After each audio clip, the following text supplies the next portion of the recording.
of nuclear physics and engineering at MIT, which are both pretty daunting and impressive fields. Can you tell me a little bit about your work? Well, my research focuses on nuclear fusion. Nuclear fusion is a type of nuclear energy, which is different from the type of energy we have currently. The type of nuclear energy we're familiar with is based on fission, that is taking heavy elements like uranium and breaking them down and getting energy out of them.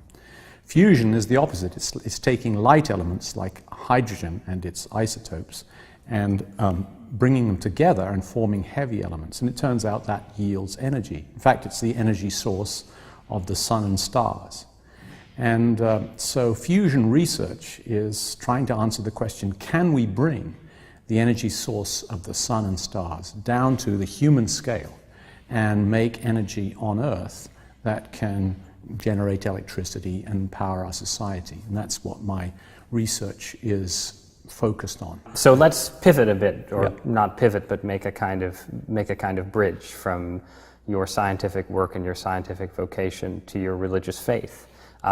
We're here having these conversations at the intersection of faith and reason, religion and science, God and the university. And I wondered if you could talk a little bit about how you came to be a Christian, a believer, and I suppose also how, or if that is sort of integrated with your scientific work. Yeah. I wasn't raised as a Christian. It wasn't that I'm English by birth and so by breeding. definition you were. But it wasn't that I was ignorant of Christianity. The school I went to was adjacent to Worcester Cathedral, so Christianity was part of the culture. But my parents were not Christians, and I didn't go to church as a schoolboy. I became a Christian when I was an undergraduate at Cambridge University.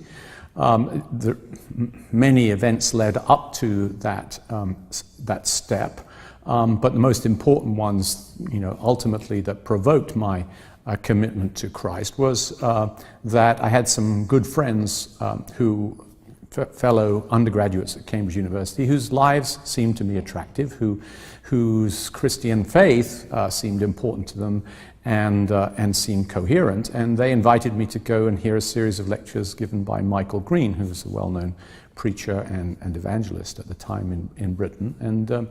And despite the fact that I had previously studied the New Testament from an academic point of view in order to pass exams and so forth, the things that he said about the Christian faith, about the possibility of a personal relationship with God, about the reality of Jesus' sacrifice for the sin of the world and for individual sins, that seemed to me at the time to be almost the first time that I'd heard the gospel, as I now understand it, explained. And after a period of consideration, I did reach the point of realizing that I kind of did believe this, that Christianity made sense to me, made intellectual sense to me, and that I needed to, if I were to be true to what I thought was reality and what I now think is reality, that I needed to take a step of commitment and faith and become a follower of Jesus. And I did that, and I was baptized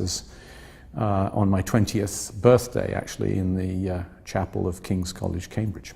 And, when I think about, at least certainly in the American popular imagination, if you combine English and scientist, the first thing you don't think of is a believing Christian, right?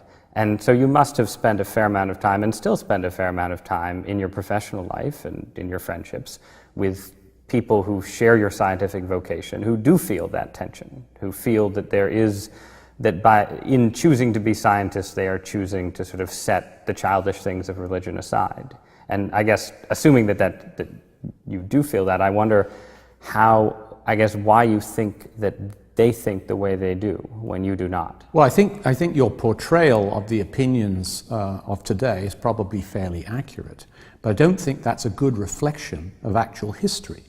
Because if you think of the famous scientists of history, many of whom were Englishmen, okay? Right. I just meant or 20th, Scots, 20th, actually, 20th many century. of them. Yeah. Many of them were in fact Christian believers. So if you think about James Clerk Maxwell or Michael Faraday or Eddington or Boyle or Newton and so on and so forth, and on and on. These were people who were not atheists. They were deeply believing Christians, and yet the names of the people that I just mentioned are names of the greatest scientists of history. And so I think it's simply a fallacy, it's a myth that science, modern science as we know it, and religious understanding of the world have always been at war. However, and that said, it is often the case today that that conflict is portrayed as being the status quo.